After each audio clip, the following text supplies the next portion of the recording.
ಕೈ ಕಮಲ ನಾಯಕರ ಮಧ್ಯೆ ರಾಜೀನಾಮೆ ಪಾಲಿಟಿಕ್ಸ್. ಬಿಜೆಪಿ ಹೋರಾಟಕ್ಕೆ ಪ್ರಿಯಾಂಕ್ ವ್ಯಂಗ್ಯ, ಯತ್ನಾಳ್ ಟಾಂಗ್. ಆಕ್ರೋಶ, ರೋಷಾವೇಶ. ಖರ್ಗೆ ಕೋಟೆಯಲ್ಲಿ ನಿನ್ನೆ ಬಿಜೆಪಿ ನಾಯಕರು ಬೆಂಕಿ ಉಗುಳಿದ್ರು. ಗುತ್ತಿಗೆದಾರ ಸಚಿನ್ ಆತ್ಮಹತ್ಯೆ ಕೇಸ್ನಲ್ಲಿ ಸಚಿವ ಪ್ರಿಯಾಂಕ್ ಖರ್ಗೆ ರಾಜೀನಾಮೆ ಕೊಡಬೇಕು ಅಂತ ಕಿಡಿಕಾರಿದ್ರು.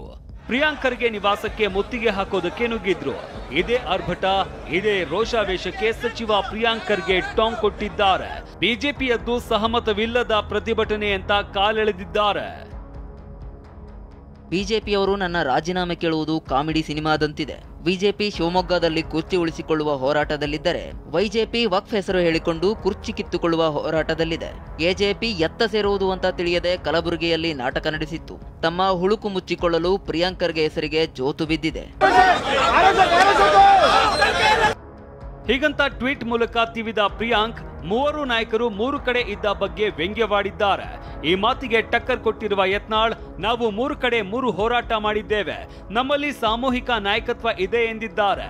ಪ್ರಿಯಾಂಕ್ ರಾಜೀನಾಮೆಗೆ ಒತ್ತಾಯಿಸಿದ್ದಾರೆ. ಮೂರು ಕಡೆ ಕಾರ್ಯಕ್ರಮ ಆಗಿದೆ. ಕರ್ನಾಟಕ ವಕಫ್ ಒಂದು ಕಡೆ ಆಗಿದೆ, ಪ್ರಿಯಾಂಕಾ ಖರ್ಗೆ ಅವರ ವಿರುದ್ಧ ಹೋರಾಟ ಆಗಿದೆ. ಅಲ್ಲೇನೋ ವಿಜೇಂದ್ರ ಅವರು ಅಲ್ಲಿ ಬಾಣಂತಿಯರ ಸಾವು ಏನದ ಶಿವಮೊಗ್ಗದಾಗ ಅಲ್ಲಿ ಪಾಲ್ಗೊಂಡಾರೆ. ಅದು ನಮ್ಮಲ್ಲಿ ಒಡಕಿಲ್ಲ, ಸಾಮೂಹಿಕ ನಾಯಕತ್ವ ಇದೆ. ಅವ್ರು ಅಲ್ಲಿ ಮಾಡ್ಯಾರ, ನಾವು ಇಲ್ಲಿ ಮಾಡಿದ್ವಿ, ಇಲ್ಲಿ ಮಾಡ್ಯಾರ. ಇನ್ನು ಸಚಿವರ ಬೆನ್ನಿಗೆ ನಿಂತಿರುವ ಕಾಂಗ್ರೆಸ್ ನಾಯಕರು ಪ್ರಿಯಾಂಕ್ ಅವರದ್ದು ತಪ್ಪಿಲ್ಲ ಅಂತಿದ್ದಾರೆ. ಇದಕ್ಕೆ ಕೆಎಸ್ ಈಶ್ವರಪ್ಪ ತಿರುಗೇಟು ಕೊಟ್ಟಿದ್ದಾರೆ. ನೋಡಿ, ಪ್ರಿಯಾಂಕ್ ಖರ್ಗೆ ಅವ್ರಿಗೆ ಏನು ತಪ್ಪಿದೆ ಅದರಲ್ಲಿ? ಮೊದಲೇ ಅವನು ಕಾಂಟ್ರಾಕ್ಟರು ಹೌದೋ ಅಲ್ಲೋ ಅಂತೇಳಿ, ಎರಡನೇದವನು ತನ್ನ ಇದು ಬರೆದಿಟ್ಟಿದ್ದಾನ. ಸುಮ್ಮನೆ ಪ್ರಿಯಾಂಕ್ ಖರ್ಗೆ ಅವ್ರ ಮೇಲೆ ಇವರು, ಯಾಕಂದ್ರೆ ಪ್ರಿಯಾಂಕ್ ಖರ್ಗೆ ಅವರು ಆಕ್ಟಿವ್ ಇದ್ದಾರೆ. ಇವರೆಲ್ಲರನ್ನೂ ಸರಿಯಾಗಿ ಸಮಸ್ಯೆಗಳನ್ನ ಇವ್ರನ್ನ ಅಟ್ಯಾಕ್ ಮಾಡ್ತಿರ್ತಾರೆ. ಅದಕ್ಕೆ ಪ್ರಿಯಾಂಕ್ ಖರ್ಗೆ ಅವ್ರ ಮೇಲೆ ಒಂದು ಅಟ್ಯಾಕ್ ಮಾಡೋಂಥ ಪ್ರಯತ್ನ ನಡೆದಿದೆ. ಅದರಿಂದ ಏನೂ ಪ್ರಯೋಜನ ಆಗೋದಿಲ್ಲ. ಅದ್ರಾಗೆ ಡೆತ್ ನೋಟ್ನಲ್ಲಿ ಪ್ರಿಯಾಂಕ್ ಖರ್ಗೆ ಅವರ ಹೆಸರು ಇವರಿಂದ ಕಾಣಂತ ಇದೆಯಾ? ಅದರಲ್ಲಿ ಇದೆಯಾ? ನೀವು ನೋಡಿದ್ರೆ ಓದಿದ್ರೆ ತಾನೇ, you know better than me. ಮತ್ತು ಅವ್ರನ್ನ ಕೇಳಿ, ಅವ್ರಿಗೇನೋ ಪೊಲಿಟಿಕಲ್ ಇಶ್ಯೂ ಬೇಕು ಮಾಡ್ತಾ ಇದ್ದಾರೆ. In this way Priyank Kharge ಅವರ ಪಾತ್ರ ಏನೂ ಇಲ್ಲ. ಆಪಾದನೆ ಬಂದಂತ 2 ದಿನಕ್ಕೆ ನಾನು ಪರ್ಮಿಷನ್ ತಗೊಂಡು, ಅವ್ರು ಒಪ್ಪಲಿಲ್ಲ. ಮುಂಚೆ ಬೇಡ ಅಂತಂದ್ರು, ನಾನೇ ಒಪ್ಪಲಿಲ್ಲ.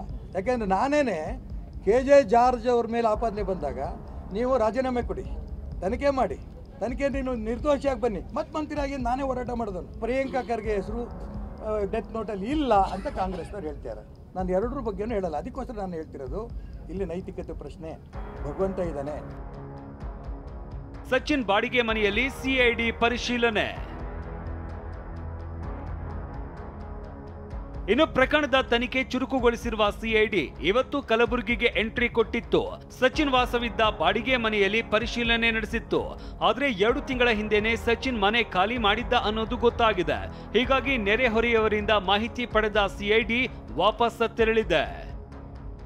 ಕಲಬುರಗಿಯಿಂದ ದತ್ತಾತ್ರೇಯ ಪಾಟೀಲ್ ಜೊತೆ ಅಶೋಕ್, TV9 ವಿಜಯಪುರ.